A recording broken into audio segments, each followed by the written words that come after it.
Isekai is better than Shakespeare. I think this is my opinion, and Gigak is gonna say this. Isekai is great, actually. Art, I don't want to alarm you. Tyger is talking about Isekai again! No, this is worse than that. In the beginning, there was darkness. No, it was light, only light. And then God said, boom, let there be light. Isekai. So he created Sword Art Online. No, man. Are you This kidding? happened in the prehistoric era of 2012. By now, we all know the origin story of the modern isekai genre and how it's come to saturate the anime market. It's been I don't think it's saturated. I don't care. I think it's awesome. A decade since the initial isekai boom, so you'd think after all this time, audiences would finally start to get bored, and yet somehow we don't seem to be getting less, we seem to be getting more. Yes, we want more. Who wants less? Everybody wants more. Give me more of everything. Don't give me more pain. Don't give me more suffering. But give me more good things, I think. Begs the question, if you're not watching isekai, and you're not watching isekai, and you're not watching isekai, then who's watching all the isekai? Maybe the homeless people. It's me. I watched a That's why they're homeless. lot of isekai last year, and I know I've played my part in giving the genre the image that it has, but I honestly think that the genre might be on the path to a brighter future. Don't mind me, just take The guy's just snorting isekai. my daily dose of copium. This is the worst drug. The guy's like, an isekai. I think 2021 Man, I don't smell isekai. was one I of don't smell anime. the strongest years for isekai for like possibly the history of isekai. And like, I thought Oh, great year. we all agreed that the genre was already stale like 5 years ago. So today I thought I'd break down just what's going on with isekai today, why I think it's here to stay, and the number one thing I still absolutely hate about the genre. Spoiler alert, it's not what you think it is. Yeah, that was enough clickbait I think you hate because it's good. in that intro, right? But before we get to that, I hate good isekais. I want only the trashes. I swear to God, this isn't Stockholm Syndrome the video, alright? It's no secret that isekai doesn't really have the best reputation among anime fans, and No, everybody thinks isekai is the most deep style. absolutely see why. The same bland, overpowered protagonist being transported or reincarnated or summoned to that same RPG world with the same harem living the same self-insert power Yeah, it's so perfect. fantasy. The isekai genre definitely went through an extended phase where we got some shit. Wait, I want to see this. Death of blah blah blah. I don't know what's this. Yes, I don't know any of this, but I don't want to watch any of this. But I think this second one is the best. Like, a lot of shit. Like, uh-oh, Man, stinky. if I try to watch this like for 1,000 hours, I think we're gonna do this someday. Poop. Like a meditation camp. Poopy. I still shouldn't find this funny. Sure, there were outliers that stood out, but a lot of us got bored of the scene very, very, very quickly. And if you ever wondered why it was ever like this, then you have one place to blame. Shosetsu ni Naro. This is I blame it. a site where users can post their own web novels I hate them. for others to read, kind of like the YouTube of light novels. ReZero, Slime, Soma Spider, Overlord, Mushoku Tensei, Shield Hero, Konosuba. If there's an isekai, big I have no idea who is this. or small, that's come out in the last 10 years, it's probably come from here. Yeah, I don't know this website. So when I'm talking about modern isekai, what I'm really referring to is Nadoke, or stories that have come from this one I'm not okay. This is funny. site. And if you look at the stories that have been adapted from here, you'll basically see how much it's had an effect on the modern isekai culture. If you've ever wondered why a lot of modern light novel Oh, my friends. This is my friend group. I'm this guy with the glasses, I think. adaptations No, I'm the demon. feel so fucking homogenous, isekai or not, it's probably because the source material originated from here. Man, I want to read everything. And if I'm allowed to put my tinfoil hat on for a moment and speculate based on other sites with user-generated content, all of this kind of makes sense. Remember when Casey Neistat started posting and then every I have no idea. YouTuber vlog needed to be a Casey Neistat style video? Or when Mr. Beast blew up and then Who is this guy? Is Mr. Beast? everyone to this day is still trying to market their videos like a cheap copy of Mr. Beast? Well, imagine this same kind of influence between creators being permeated through an entire generation of web novel authors on a single site, and suddenly you understand why a lot of isekai and fantasy stories feel like they are copying from each other. Why do light novel titles sound so fucking dumb? What? I don't think they're a copy. I think everything has the heart inside of it, full of love and respect and devotion. because they are literally clickbait to get users to click on their story, like you see with YouTube videos. Except imagine if our YouTube videos get turned into professionally published works and you're stuck with titles like I got addicted to VTubers and regret everything. Man, this is worse than death. Honestly, that's not a bad title for a light novel. Content creators will naturally gravitate towards the type of content they see doing well no matter what platform they're on. It's something we see with any site, YouTube, TikTok, Twitch. Does that excuse the amount of mediocrity that's come from there? No, but it does give a bit of an insight into why so many isekai work. I don't like that you do this so fast because I can't look in the eyes of every isekai. I want to look them in the eyes. Made and sets the stage for the state of the genre today. Recently, it really feels like the isekai anime being adapted has finally started to find its own footing, and we're moving past the point where shows were defined by a single cheap gimmick. Well, we're in another world, except this guy has a smartphone, and this guy has a mum, and this guy has a vibrator. What? I think the last one. How can... Instead, more often, Wait, this is your story. I think we're seeing actual interesting concepts that get explored in more depth, like people are starting to realize that audiences want more than just the same power fantasy show with some dumb No, I want only the fantasy power show. gimmick. Slime Season 2 took its premise and then fully I like very shallow stories. leaned into becoming a civilization-type city builder where Rimuru actually encounters problems he can't just solve with force, makes hard decisions, makes mistakes, and then fully suffers the consequence of Oh, it's so beautiful. the world's finest assassin says, dinosaur, let's eat a like, force, I need to makes see it hard again. decisions, makes mistakes, and then fully suffers.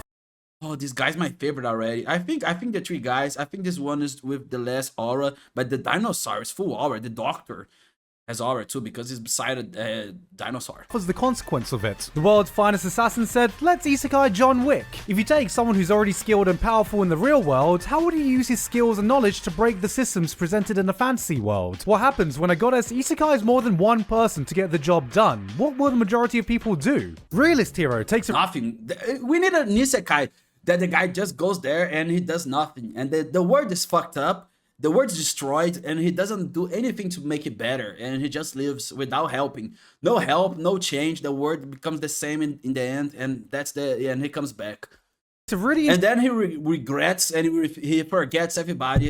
And I think this is a beautiful story. Interesting look at what happens if we take modern psychology and apply it to governing a medieval fantasy setting. Machiavellianism, game theory. Eventually in the manga, it gets to the point where we're using examples from the Cold War, capitalism, fighting communism. The main character takes lessons we've learned from our own history. See, we have everything in Isekai. This is the greatest art style ever. Applies what has historically worked for us in another world. These are just some of the interesting ideas I came across with the shows this year, and many of them, aside from the basic premise and setting, explored totally different subjects and ideas. Like now, just because you see several isekai airing in a single season, that's no indicator that Oh my god!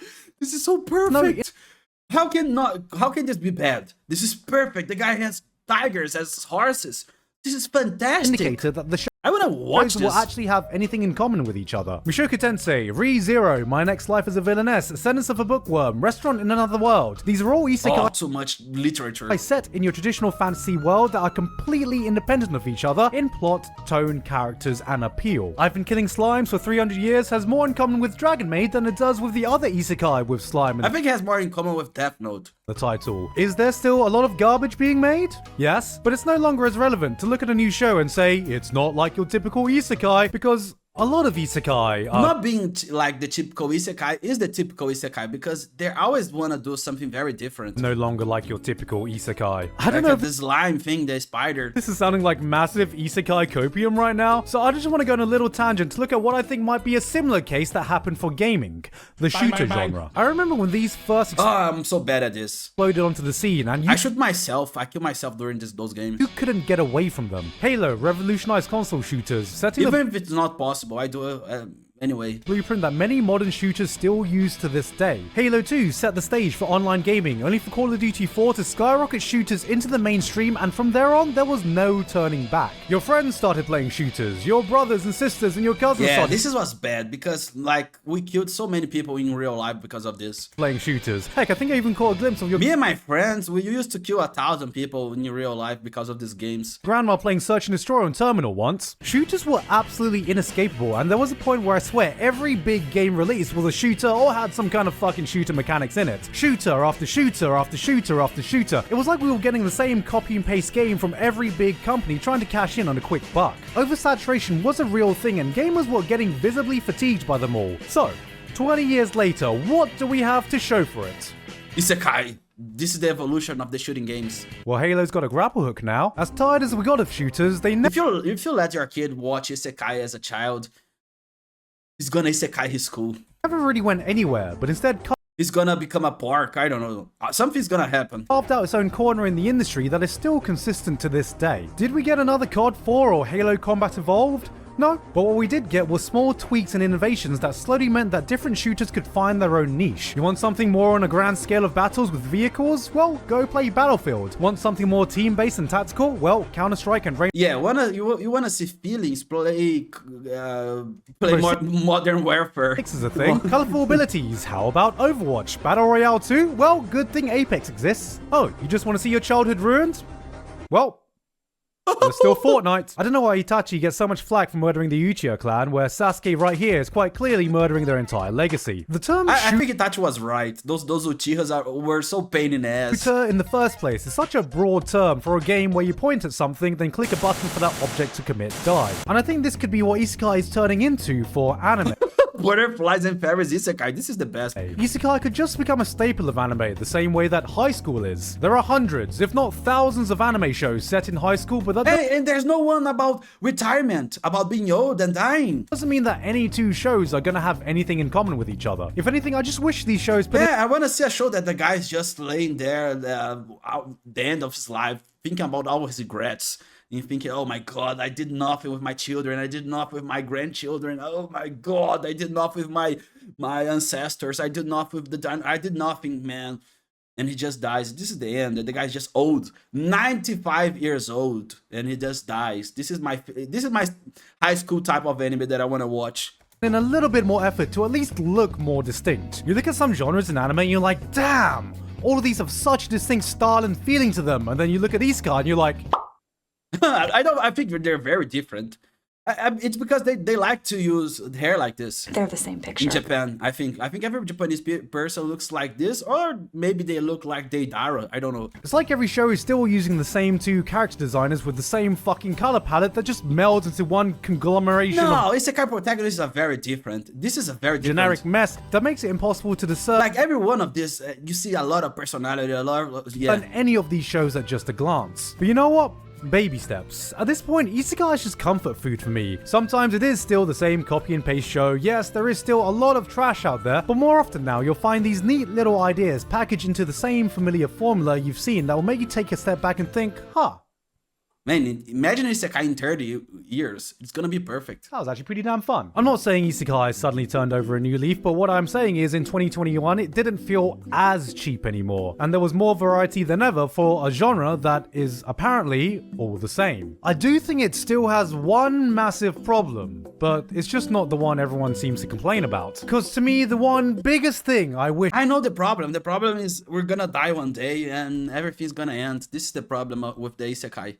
would change is that there needs to be an Isekai that has an ending. In almost a decade of the genre, I don't think I've seen a single one Because life happens and continues. We don't need an end for the story. Like they can continue forever doing the things they're doing. come to a I conclusion. want to make a story about 60 years of things just happening. And it's kind of getting to me. Pretty much the only ones I can think of are shows that came before the modern boom. All of them, even the so-called good ones, don't feel like they've gotten anywhere close to being finished. No Game No Life, more like no Season 2 no more. Overlord, yeah, Overlord of half a fucking kingdom. Rising of the Shield Hero, yeah, this is more like the slight incline of the Shield Hero. ReZero, more like zero Man, this guy's breaking my heart right now.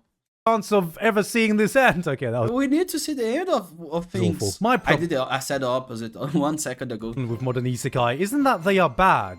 is that they're so damn disposable. We start with one isekai, have a bit of fun, Don't say that about Isekai, they're not disposable. and then just move on to the next one and then forget about all of them. It feels like a lot of the times writers come in with a single interesting idea, explore it, and then have no idea where to go, so the readers lose interest or the writer just stops. I've seen so many heroes journeying to take on a demon lord and not a single one has ever reached his doorstep. There doesn't feel like there's anything close to a complete story, and instead of focusing on finishing one, it feels like the focus for anime is making 6 more. And because of this, nothing has any staying power. We don't see any stories reach their maturity, and because of this, Man, I'm gonna cry. I'm gonna start crying. it becomes so vapid. Mushoku Tensei, ReZero, Overlord, it's series like these where you can see the foundations being laid for a full-blown tale. The Overlord, for a full I blood- didn't watch Overlord, but it's so funny how bizarre this guy is. He's a demon, I don't know. Tale. There is depth, there is characters, there's a thought out world behind it. It feels like these shows are actually trying to tell a full story rather than coming in with a few interesting ideas and fucking off. ReZero just spent an entire fucking season in one place so Oh, beautiful Tyger. they could say, hey, let's have Subaru stop dying so cheaply, let's make Amelia an actual character. And while a lot of people may have found the slower progression boring, I respect the fact that I had the confidence to spend the time to really I like no progression at all. I like when the story stops and nothing happens a lot. flesh out sides of these characters we never got to see in season 1. And Mushoku Tensei is, well, you already know how I feel about Mushoku Tensei. If there How you feel about that? Open your heart, Giguk. You wanna hear this? was a show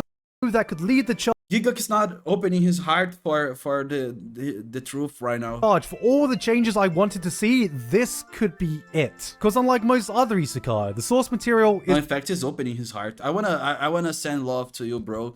already done. Yes, it has a fucking ending. That's why I hope to God that these types of shows will get the chance to fully follow through with the story they want to tell. Like your Attack on Titans, My Hero Academias, and Demon Slayers, they get the seasons. All the seasons they rightfully deserve. Because I don't feel like we're even They deserve 1,000 seasons, like the bees and the trees, close to the reaching flowers. They have seasons every year. the peaks these stories could tell, and I think it's only when we do get the chance to see some of these peaks that Isekai can start being taken more seriously. I think this is the one thing single-handedly stopping Isekai from eating at the big boys table, where we don't have to feel like pointing at these shows we like and say, no guys, this is I think the Isekai is the cool, infinite, alternative a good show for an Isekai, and instead just saying, no guys, this is just a good show. In conclusion, Isekai will never die.